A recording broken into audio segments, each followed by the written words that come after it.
यानंतर एक breaking news पाहूयात। दादर रेल्वे स्थानकावर बॅगेत मृतदेह आढळला आहे। रात्री 11:30च्या सुमारास तुतारी एक्सप्रेसनं मृतदेह नेण्यात येत होता। संशयावरून पिशवीची तपासणी केली असता त्यात एक मृतदेह आढळला आहे। हा मृतदेह अर्शद शेख नावाच्या तरुणाचा असल्याचं सांगितलं जातंय।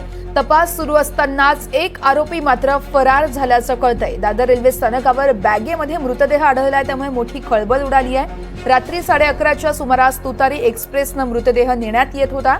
संशयावरून पिशवीची तपासणी केली असता संपूर्ण प्रकार समोर आलाय। एक मृतदेह आढळला असून अर्शद शेख या तरुणाचा हा मृतदेह असल्याचं सांगितलं जातंय। अधिक माहिती देतात आमचे प्रतिनिधी महेश बागल आहेत आपल्यासोबत। महेश, आपण पाहतोय दादर रेल्वे स्थानकावर बॅगेमध्ये मृतदेह आढळला आहे, त्यामुळे मोठी खळबळ उडाली आहे। संपूर्ण माहिती द्याल? नक्कीच गजबजलेल्या दादर रेल्वे स्थानकावर काल एक खळबळजनक घटना घडलेली आहे। तुतारी एक्सप्रेसने 2 इसम हे संशयास्पदरित्या प्रवास करताना तिथे कर्तव्यावर हजर असलेल्या पोलिसांनी त्यांना हटकलं आणि त्यांच्याकडच्या लाल कलरच्या बॅगेबद्दल चौकशी केली असता ह्या दोन्ही जे संशयित होते त्यातील एक जण पळून गेला, तर दुसऱ्याला पोलिसांनी आपल्या ताब्यात घेऊन त्याची बॅग उडून पाहिली असता त्यामध्ये एका इसमाचा मृतदेह आढळून आल्याचं समोर आलेलं आहे। अतिशय खळबळजनक घटना आहे। त्यानंतर पोलिसांनी चौकशी केली। या संदर्भात चौकशी केली असता पायधुनी परिसरात राहणाऱ्या अर्शद शेख नावाच्या व्यक्तीचा हा मृतदेह असल्याचं समोर आलं।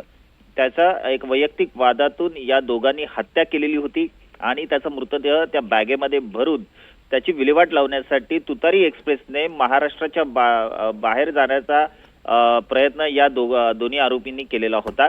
पायधुनी येथील किक्का स्ट्रीट येथील आरोपीच्या घरातच या इस्माची हत्या करण्यात आल्याची आतापर्यंतची प्राथमिक माहिती पोलिसांनी दिलेली आहे। या संदर्भात खुनाचा गुन्हा पोलिसांनी दाखल केलेला आहे आणि दुसरा जो फरार आरोपी आहे त्याचा कसून शोध पोलीस घेत आहे। एकंदरीत पाहता रेल्वे स्थानकावर पोलिसांच्या सतर्कतेमुळे हा जो गुन्हा आहे तो उघडकीस आलेला आहे आणि आरोपींना मुंबईतून बाहेर जाण्या अगोदरच पोलिसांनी अटक केलेली आहे।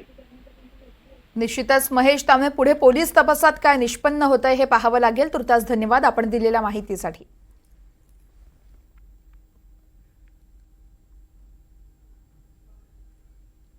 तर तपासादरम्यान एक आरोपी फरार झाला असून एकाला अटकही करण्यात आली आहे। पोलीस अधिकचा तपास करत आहेत।